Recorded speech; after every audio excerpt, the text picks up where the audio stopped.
நம்ம அனைவருமே ஃப்ளைட்டில் பயணம் செய்யறதுக்கு ஃப்ளைட் டிக்கெட் புக் பண்ண வேண்டியது இருக்கும். இதற்கு நிறைய ஏர்லைன்ஸில் போய் நம்ம வந்து டிக்கெட் ரிசர்வ் பண்ணுவோம். அங்கே போய் நம்ம எவ்வளோ டிக்கெட் ரேட் இருக்குது அப்படிங்கிறத செக் பண்ணி அதில் குறைந்த விலையில் எந்த ஃப்ளைட் இருக்குமோ அதில் வந்து நம்ம ஃப்ளைட் டிக்கெட் எடுத்துகிட்டு இருப்போம். இந்த பிரச்சனைகளுக்கு நம்மளோட மொபைலில் எதில் விலை குறைவாக இருக்குது அதுலேயே நம்ம கேஷ்பேக் ஆஃபரோடு நம்ம வந்து ஃப்ளைட் டிக்கெட் புக் பண்ணிக்கலாம். இந்த ஆப்பில் எப்படி டிக்கெட் புக் பண்ணுறது அப்படிங்கிறத பற்றின முழு தகவலையும் இந்த வீடியோவில் பார்க்கலாம். கடைசி வரைக்கும் இந்த வீடியோ வாட்ச் பண்ணுங்கள். இந்த ஆப்புக்கான லிங்க்கை நான் கீழே டிஸ்கிரிப்ஷனில் கொடுத்துருக்கேன். உங்களுக்கு தேவைன்னா நீங்கள் டவுன்லோட் பண்ணி யூஸ் பண்ணிக்கோங்க. இது வரைக்கும் நீங்கள் இன்னும் நம்ம சேனலை சப்ஸ்கிரைப் பண்ணலன்னா கீழே இருக்க ரெட் கலர் பட்டனை கிளிக் பண்ணி சப்ஸ்கிரைப் பண்ணுங்கள். நம்ம அப்லோட் பண்ணுற வீடியோ உடனுக்குடன் உங்கள் நோட்டிஃபிகேஷனில் வரணும்னா பக்கத்தில் இருக்க பெல் சிம்பிளை கிளிக் பண்ணிக்கோங்க. ஆப்பை இன்ஸ்டால் பண்ணி ஓப்பன் பண்ணிங்கன்னா உங்களுக்கான இன்டர்ஃபேஸ் பேஜ் இப்படி தான் வரும். இதில் ஃபஸ்ட்டு நீங்கள் லாகின் பண்ணிக்கோங்க. உங்களோட ப்ரொஃபைல் கிளிக் பண்ணுங்கள். கிளிக் பண்ணிங்கன்னா லாகின் பண்ண சொல்லி கேட்கும். நம்மக்கிட்ட அக்கௌண்ட் இல்லை அப்படிங்கிறனால நம்ம ஃபஸ்ட்டு சைன்அப் பண்ணிக்கலாம். ஸோ நம்ம சைன்அப் பண்ணுறதுக்கு நம்ம கூகுள் மூலியமாகவும் இல்லை ஃபேஸ்புக் மூலியமாகவும் நம்ம சைன்அப் பண்ணிக்கலாம். ஸோ நீங்கள் வந்து எதுவுமே இல்லை அப்படின்னாலும் நீங்கள் டேரெக்டாக உங்களோட வேறு மெயில் ஐடி இருந்தாலும் நீங்கள் சைன்அப் பண்ணிக்கலாம். கீழே ரெஃபர் கோட் ஆப்ஷன் இருக்கும். இந்த ரெஃபர் கோட் ஸ்க்ரீனில் தெரியும். அந்த ரெஃபர் கோடை என்ட்ரி பண்ணுங்கள். என்ட்ரி பண்ணால் உங்களுக்கு ₹250 கேஷ்பேக் ஆஃபர் கிடைக்கும். ஸோ அது இல்லாமல் உங்களுக்கு அடிஷ்னலாக ₹100 ஆஃபர் கிடைக்கும். ஸோ நான் ஃபஸ்ட்டு சைன்அப் கிளிக் பண்ணுங்கள். சைன்அப்பில் வந்து உங்களோட நேமை டைப் பண்ணிக்கோங்க. ஃபஸ்ட் நேம் லாஸ்ட் நேம் ரெண்டுமே டைப் பண்ணிக்கலாம். ஸோ இல்லை உங்களுக்கு ஃபஸ்ட் நேம் மட்டும் டைப் பண்ணிக்கலாம். அடுத்தது உங்களோட இமெயில் ஐடி, உங்களோட மொபைல் நம்பர் நீங்கள் என்ட்ரி பண்ணிங்க. உங்களுக்கு தேவையான பாஸ்வேர்டை கீழே டைப் பண்ணிங்க. டைப் பண்ணிவிட்டு கீழே கண்டினியூ அப்படிங்கிற ஆப்ஷன் இருக்கும். அந்த ஆப்ஷனை கிளிக் பண்ணுங்கள். கிளிக் பண்ணிங்க அப்படின்னாலே நமக்கு டேரெக்டாக நம்மளோட அக்கௌண்ட் வந்து லாகின் ஆயிரும். அக்கௌண்ட் க்ரியேட் ஆனதுக்கப்புறம் நம்ம டேரெக்டாக லாகின் பண்ணிக்க வேண்டியதான். ஸோ அக்கௌண்ட் ஓப்பன் பண்ணுறது ரொம்ப பெரிய விஷயம் கிடையாது. சிம்பிளான மெத்தடில் வந்து நம்ம அக்கௌண்ட் ஓப்பன் பண்ணிக்கலாம். உங்களுடைய இமெயில் ஐடி பாஸ்வேர்டை நீங்கள் டைப் பண்ணி டேரெக்டாக வந்து லாகின் கொடுத்துங்க. லாகின் கொடுத்தோன்னே உங்களோட அக்கௌண்ட் லாகின் ஆயிரும். ஸோ நெக்ஸ்ட்டு வந்து பார்த்திங்கன்னா நம்மளோட இதில் எவ்வளோ எப்படி டிக்கெட் புக் பண்ணுறது அப்படின்னு பார்க்கலாம். ஸோ நம்மளோட அமௌண்ட் வந்து பார்த்திங்கன்னா இதிலே நம்ம கீழே கொடுத்துருப்பாங்க. ஸோ அதில் போய் நீங்கள் வந்து உங்களோட வாலெட்டில் வந்து இப்போதைக்கு எவ்வளோ அமௌண்ட் இதில் இருக்குது அப்படிங்கிற தகவல் நம்ம தெரிஞ்சுக்கலாம். இஜிகோ மணி அப்படின்ற ஒரு ஆப்ஷன் இருக்கும். அதை நீங்கள் செலக்ட் பண்ணி செக் பண்ணிக்கலாம். ஸோ உங்களோட கேஷ்பேக்கும் இதில் தான் வந்து நமக்கு ஆட் ஆகும். அந்த கேஷ்பேக் பார்த்திங்கன்னா நம்ம ரிட்டன் வந்து டிக்கெட் தான் எடுத்துக்க முடியும். இல்லை நீங்கள் பஸ்ஸு ஹோட்டல்ஸ் வந்து புக் பண்ணிக்கலாம். அதை நீங்கள் உங்களோட பேங்க்குக்கு மாற்றிக்க முடியாது. ஸோ இதில் நம்ம டிக்கெட் புக் பண்ணுறதுக்கு நம்ம வந்து ஒன் வே டிக்கெட் எடுத்துக்கலாம். இல்லை அப்படின்னா ரவுண்ட் ட்ரிப்பும் எடுத்துக்கலாம். ஸோ நம்ம வந்து ஒன் வே ட்ரிப் எடுக்கிறோம் அப்படின்னா ஒன் வே அப்படிங்கிறத செலக்ட் பண்ணிக்கங்க. ஸோ எங்கேருந்து நம்ம வந்து கிளம்புறோம் அப்படிங்கிறத ஃபஸ்ட்டு மென்ஷன் பண்ணிக்கணும். ஸோ நான் வந்து குவைத்லேருந்து கிளம்புறேன் அப்படின்னாலும் குவைத் அப்படின்னு கொடுத்துக்கிறேன். ஸோ எங்கே ரீச் ஆகிறோம் அப்படின்னா மெட்ராஸில் வந்து நான் ரீச் ஆகிறேன். நீங்கள் எந்த டெஸ்டினேஷன்லேருந்து எங்கே போனாலும் சரி அதை நீங்கள் வந்து மென்ஷன் பண்ணிக்கோங்க. ஸோ நான் மெட்ராஸுக்கு சென்னை அப்படிங்கிறத கிளிக் பண்ணுறேன். கிளிக் பண்ணதுக்கப்புறம் நெக்ஸ்ட்டு பார்த்திங்கன்னா நம்ம எந்த டேட்டில் வந்து கிளம்புறோம் அப்படிங்கிறதுக்கான ஆப்ஷன் இருக்கும். கீழே டேட் வந்து நம்ம செலக்ட் பண்ணிக்கலாம். ஸோ டேட்டில் பார்த்திங்கன்னா எல்லா டேட்டுமே வந்து அவங்க அவைலபிள் கொடுத்துருப்பாங்க. ஸோ நம்ம போகக்கூடிய டேட்டை வந்து நம்ம ஃபஸ்ட்டு செக் பண்ணிக்கலாம். ஸோ அந்த டேட்டில் நமக்கான பேர் கரெக்டாக வரல அப்படின்னா நம்ம சேஞ்ச் பண்ணிக்கலாம். ஸோ நீங்கள் ஒருத்தர் தான் ட்ராவல் பண்ணுறீங்களா, ஸோ உங்கள் கூட சில்ட்ரன்ஸு யார் வராங்க அப்படின்னு செட் பண்ணிக்கலாம். இல்லை அப்படின்னா நீங்கள் கிளாசிக்கில் வந்து பார்த்திங்கன்னா உங்களோட எக்கனாமிக்கு இல்லை பிஸ்னஸ்ஸு நீங்கள் எந்த ஆப்ஷன்ஸில் போனாலும் நீங்கள் அதை கூட சூஸ் பண்ணிக்கலாம். நெக்ஸ்ட்டு சர்ச் அப்படிங்கிற ஆப்ஷனை கிளிக் பண்ணுங்கள். ஸோ இப்போ இந்த டேட்டில் வந்து உங்களுக்கு என்னென்ன ஃப்ளைட்ஸ்லாம் வந்து அவைலபிளாக இருக்குது, அது என்னென்ன ரேட் அப்படிங்கிற டீட்டெயில்ஸ் வந்து உங்களுக்கு சைட்லேயே கொடுத்துருப்பாங்க. ஸோ இதில் எவ்வளோ கேஷ்பேக் நம்ம கிடைக்கிது அப்படிங்கிற ஆப்ஷனும் சைடில் கொடுத்துருப்பாங்க. ஸோ அது இல்லாமல் உங்களுக்கு நெக்ஸ்ட் டேட்டுக்கு நீங்கள் செக் பண்ணுறதா இருந்தாலும் பக்கத்துலேயே வந்து ஆப்ஷன் இருக்கும். ஸோ அதில் வந்து டேட்டை நீங்கள் கிளிக் பண்ணிங்கன்னா அந்த டேட்டில் உங்களுக்கு எவ்வளோ பேர் இருக்குது, எவ்வளோ அது கேஷ்பேக் கிடைக்கும் அப்படிங்கிற டைமிங் டீட்டெயில், ஃப்ளைட்டோட டீட்டெயில்ஸ் எல்லாமே வந்து உங்களுக்கு கொடுத்துருப்பாங்க. ஸோ நான் இப்போ வந்து 2ஆம் தேதி வந்து ஃப்ளைட்டில் செக் பண்ணுறேன் அப்படின்னா ஸோ அந்த டேட்டில் வந்து நமக்கான பேர் எவ்வளோ இருக்குது. ஸோ நம்ம வந்து இதில் ஃபில்ட்ரு பண்ணிக்கலாம். ஸோ எவ்வளோ வந்து ப்ரைஸ் ரேட்டில் இருக்கணும், ஸோ எத்தனை ஸ்டாப்பிங்கில் போகலாம், நான் ஸ்டாப்பில் போகலாமா, இல்லை டைம் டியூரேஷன் எவ்வளோ சீக்கிரத்தில் போகணும், அதுக்கு தகுந்த மாதிரியான ஃப்ளைட் சர்ச் பண்ணிக்கலாம். ஸோ டிபார்ச்சர் டைம் பார்த்திங்கன்னா நம்ம எத்தனை மணிக்கு இங்கேருந்து கிளம்பணும், ஏர்லி மார்னிங் கிளம்புற ஃப்ளைட் வேணுமா, ஸோ இல்லை அப்படின்னா ஈவினிங்கு ஆஃப்டர்நூன், ஸோ இந்த மாதிரியான ஃப்ளைட் டைமிங்கை கூட நம்ம அலாட் பண்ணி வச்சுக்கலாம். ஸோ நெக்ஸ்ட்டு நமக்கு எந்த ஏர்லைன்ஸில் பர்டிகுலரான ரேட் மட்டும் நான் செக் பண்ணணும் அப்படின்னு நினைக்கிறோமோ ஸோ அந்த ஏர்லைன்ஸை மட்டும் கூட நம்ம செலக்ட் பண்ணிக்கலாம். கீழே பார்த்தீங்கன்னா அதுக்கான ஏர்லைன்ஸ் டீட்டெயில்ஸ் எல்லாமே கொடுத்துருப்பாங்க. ஸோ எந்த ஏர்லைன்ஸ் வேணுமோ நீங்கள் அந்த ஏர்லைன்ஸ் செலக்ட் பண்ணிக்கலாம். ஸோ எல்லா ஏர்லைன்ஸும் நீங்கள் செலக்ட் பண்ணால் செலக்ட் ஆல் அப்படிங்கிறத கிளிக் பண்ணிட்டீங்கனாலே உங்களுக்கு எல்லா ஏர்லைன்ஸோட டீட்டெயில்ஸும் வரும். அதில் உங்களுக்கு பெஸ்ட்டு பேர் எதில் இருக்குதோ அந்த ஃப்ளைட்டை நீங்கள் புக் பண்ணிக்கலாம். ஸோ கீழே அதுக்கப்புறம் செகண்ட் ஆப்ஷன் பார்த்திங்கன்னா நமக்கு ஸ்டாப் நான் ஸ்டாப் ஆப்ஷன் வந்து டேரெக்டாகவே வந்து நம்ம செலக்ட் பண்ணிக்கலாம். ஸோ அதுக்கப்புறம் டைமிங் டியூரேஷன் வந்து நம்ம எந்த டைமில் போகணும், டைம் லிமிட்டை வந்து நம்ம கீழே தேர்ட் ஆப்ஷனில் நம்ம செட் பண்ணிக்கலாம். ஸோ 4வது ஆப்ஷன் வந்து பார்த்திங்கன்னா ஏர்லைன்ஸ் இருக்கும். ஸோ ஏர்லைன்ஸ் வந்து நம்ம இதிலே சார்ட் அவுட் பண்ணிக்கலாம். ஸோ இந்த ஆப்ஷன் வந்து கீழே பர்டிகுலர் தனித்தனியாக கொடுத்துருப்பாங்க. ஸோ அதில் எந்த ஆப்ஷன் வேணாலும் நீங்கள் வந்து சேஞ்ச் பண்ணிக்கலாம். 22ஆம் தேதி சவுதி ஏர்லைன்ஸ் வந்து பார்த்திங்கன்னா ₹10,669 ஃப்ளைட் டிக்கெட் கொடுத்துறாங்க. இதுக்கான ஃப்ளைட் டைமிங் பார்த்திங்கன்னா ஈவினிங் 6:15 கிளம்பி மார்னிங் 8 மணிக்கு வருது. ஸோ இந்த ஃப்ளைட்டை புக் பண்ணுறேன். ஸோ இதுக்கான ஃப்ளைட் டைமிங் ட்ராவலும் கீழே கொடுத்துருப்பாங்க. ஸோ ஒவ்வொரு டிக்கெட் ரிசர்வேஷன்லேயும் பார்த்தீங்கன்னா ஒவ்வொரு ரேட் கொடுத்துருப்பாங்க. ஸோ அடிஷ்னலாக பார்த்தீங்கன்னா நமக்கு 10,669 வந்து சீப் டிக்கெட்டில் கொடுத்துட்டாங்க. ஸோ இதில் நீங்கள் செக் பண்ணிங்கனாலே உங்களுக்கு வேறு எதுலலாம் வந்து ரேட்டு வேரியேஷன் வருது அப்படின்னு தெரிஞ்சுக்கலாம்.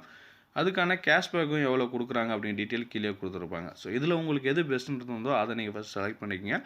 செலக்ட் பண்ணி முடிச்சதுக்கப்புறமேட்டு கீழே பார்த்தீங்கன்னா நமக்கான ஃப்ளைட் டிக்கெட் வந்து எந்த டைமிங்கில் நம்ம டிபார்ச்சர் ஆகிறோம், ஸோ எப்போ அரைவல் ஆகிறோம் அப்படிங்கிற டைமிங் டியூரேஷன் எல்லாமே கொடுத்துருப்பாங்க. ஸோ அதிலே வந்து நம்ம டைமிங் செக் பண்ணிக்கலாம். ஸோ எவ்வளோ நேரம் ஃப்ளைட் ட்ராவலிங் அப்படிங்கிறது இருக்கும்.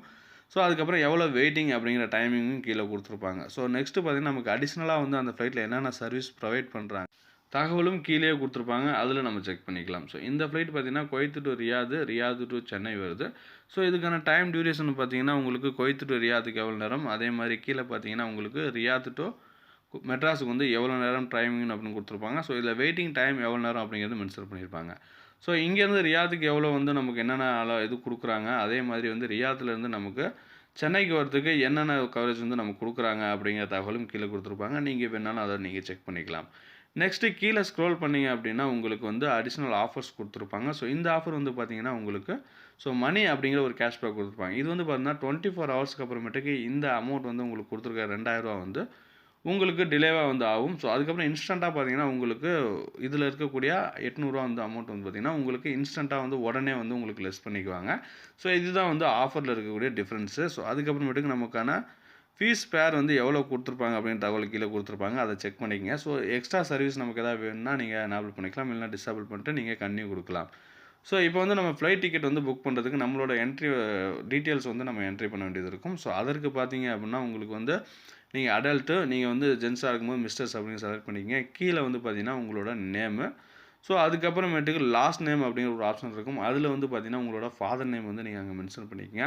ஸோ உங்களோட பாஸ்போர்ட்டில் என்ன ஸ்பெல்லிங்கில் இருக்குதோ அதே ஸ்பெல்லிங்லேயே வந்து நீங்கள் இங்கே டைப் பண்ணிக்கங்க.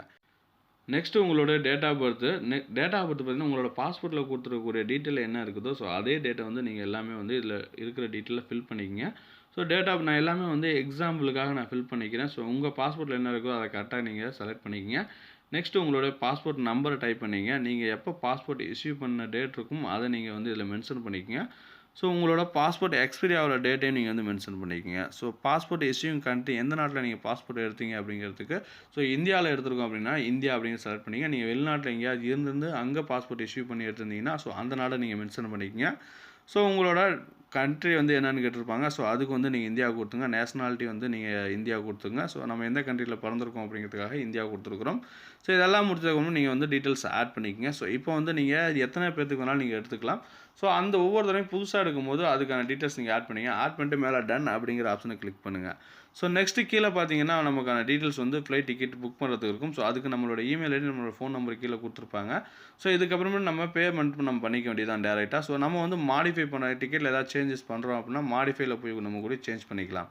ஸோ நெக்ஸ்ட்டு கீழே வந்து பார்த்தீங்கன்னா பே செக்யூர்லி அப்படின்ற ஒரு ஆப்ஷன் இருக்கும். அதை நீங்கள் கிளிக் பண்ணிங்க அப்படின்னா நமக்கான பேமெண்ட் பேஜுக்கு போயிடும். ஸோ இந்த பேஜில் பார்த்தீங்கன்னா நம்ம எந்த ஃப்ளைட்டுக்கு டிக்கெட் எடுக்கிறோம் அப்படிங்கிறதுக்கான மென்ஷன் கொடுத்துருப்பாங்க. ஸோ அதுக்கப்புறம் கீழே வந்து பார்த்தீங்கன்னா நெட் பேங்கிங் இருக்கும். ஸோ நெட் பேங்கிங்கில் சில பேங்கிங் ஆப்ஷன்ஸ் மட்டும்தான் வந்து மொபைலில் இருக்குது. இதே நீங்கள் சிஸ்டத்தில் பண்ணும்போது எல்லா பேங்கிங் ஆப்ஷன் இருக்குது. ஸோ நீங்கள் டெபிட் கார்ட்லையும் பண்ணிக்கலாம், கிரெடிட் கார்ட்லையும் நீங்கள் பண்ணிக்கலாம். ஸோ உங்களோட எந்த ஆப்ஷன்ஸில் வேணாலும் நீங்கள் பேமெண்ட் கொடுத்துக்கலாம். ஸோ நம்மளோட ஃபீஸ் பேமெண்ட் இல்லாமல் கன்வென்ஷன் ஃபீஸ் பார்த்தீங்கன்னா ஒவ்வொரு ஃப்ளைட்டுக்கும் சேஞ்ச் ஆகும். இந்த ஃப்ளைட்டுக்கு பார்த்தீங்கன்னா ரூ. 599 எக்ஸ்ட்ரா வந்து கன்வென்ஷன் ஃபீஸ் வந்து நம்ம பே பண்ண வேண்டியது இருக்கும். ஸோ இதில் பார்த்தீங்கன்னா நமக்கு ரூ. 2000 வந்து கேஷ்பேக் கிடச்சிடும். ஸோ நமக்கு கேஷ்பேக் பார்த்தீங்கன்னா நம்ம வந்து 24 ஹவர்ஸில் கொடுத்துருக்கனால நமக்கு 24 ஹவர்ஸ் தான் வரும். ஸோ அதுக்கப்புறம் நீங்கள் பேமெண்ட் பண்ணிட்டீங்க அப்படின்னா உங்களோட புக்கிங் வந்து பெண்டிங், நம்மளோட புக்கிங் ஐடி கொடுத்துருப்பாங்க. ஸோ அதை வந்து நீங்கள் நோட் பண்ணி வச்சுக்கோங்க. ஸோ நம்ம ஃபர்தராக எந்த என்கொயரிக்கும் வந்து நம்ம புக்கிங் ஐடியை வச்சு பண்ணிக்கலாம். ஸோ இந்த பெண்டிங் பார்த்தீங்க அப்படின்னா உங்களுக்கு ஸோ பேமெண்ட் கண்டினியூ ஆனதுக்கு அப்புறமேட்டு உங்களுக்கு ஒரு மெயிலும் அனுப்பியிருப்பாங்க. ஸோ அந்த மெயிலே வந்து உங்களுக்கு மென்ஷன் பண்ணியிருப்பாங்க, இந்த ஃப்ளைட்டுக்கு நம்ம புக் பண்ணியிருக்கோம், ஸோ இது பெண்டிங்கில் இருக்குது, 30 மினிட்ஸ்லேருந்து உங்களுக்கு 2 ஹவர்ஸ்க்குள்ளே பார்த்தீங்கன்னா டிக்கெட் வந்து கன்ஃபார்ம் பண்ணிடுவோம் அப்படின்னு சொல்லுவாங்க. ஸோ இதில் வந்து நம்ம பேமெண்ட் பண்ண ரெசிப்ட்டும் வந்து பார்த்திங்கன்னா நமக்கு கீழே வந்து மெயிலில் சென்ட் பண்ணியிருப்பாங்க. அந்த ரெசிப்டை கூட நீங்கள் டவுன்லோட் பண்ணி வச்சுக்கலாம். ஸோ நம்ம பண்ணியிருக்கக்கூடிய பேமெண்ட் இதுதான். ஸோ இந்த ஃப்ளைட்டுக்கு நம்ம பண்ணியிருக்கோம், இப்போ பெண்டிங்கில் இருக்குது. ஸோ இது கன்ஃபர்மேஷன் ஆனதுக்கப்புறம் திருப்பி வந்து பார்த்திங்கன்னா நமக்கு மெயில் பண்ணுவாங்க, நம்மளோட ஃப்ளைட் டிக்கெட் கன்ஃபார்ம் ஆயிடுச்சு அப்படின்ட்டு நம்மளோட டிக்கெட்டை நம்ம மெயிலுக்கே சென்ட் பண்ணிடுவாங்க. ஸோ அந்த டிக்கெட் நம்ம டவுன்லோட் பண்ணிக்கலாம். ஸோ இப்போ வந்து பார்த்திங்கன்னா நம்மளோட பெண்டிங்கில் இருக்கக்கூடிய அமௌண்ட் வந்து பார்த்திங்கன்னா ஸோ 2000 வந்து நமக்கு கேஷ்பேக் பெண்டிங்கில் இருக்கும். ஸோ அது பார்த்திங்கன்னா நமக்கு 24 மணி நேரத்தில் நமக்கு நம்மளோட இஜிகோ மணியில் ஆட் பண்ணிடுவோம் அப்படின்னு சொல்லி மெயில் அனுப்பிடுவாங்க. இதே நீங்கள் இன்ஸ்டண்ட்டாக கொடுத்துருந்தீங்க அப்படின்னா உங்களுக்கு டிக்கெட் புக் பண்ணும்போதே அதை லெஸ் பண்ணிட்டு தான் வந்து நீங்கள் பேமெண்ட் பண்ணுவீங்க. ஸோ நெக்ஸ்ட்டு பார்த்தீங்கன்னா ஒரு 5 மினிட்ஸில் பார்த்தீங்கன்னா நமக்கான டிக்கெட்டும் வந்து கன்ஃபார்ம் ஆகிடுச்சு அப்படின்னு சொல்லி அவங்க மெயில் பண்ணியிருப்பாங்க. ஸோ இதில் பார்த்தீங்கன்னா நம்ம எந்த ஃப்ளைட் புக் பண்ணியிருக்கோம், ஸோ அதற்கான கன்ஃபர்மேஷன் என்ன அப்படிங்கிற டீட்டெயில் வந்து நமக்கு சென்ட் பண்ணியிருப்பாங்க. ஸோ அதுக்கப்புறம் டிக்கெட்டும் கீழே வந்து நமக்கு அனுப்பியிருப்பாங்க.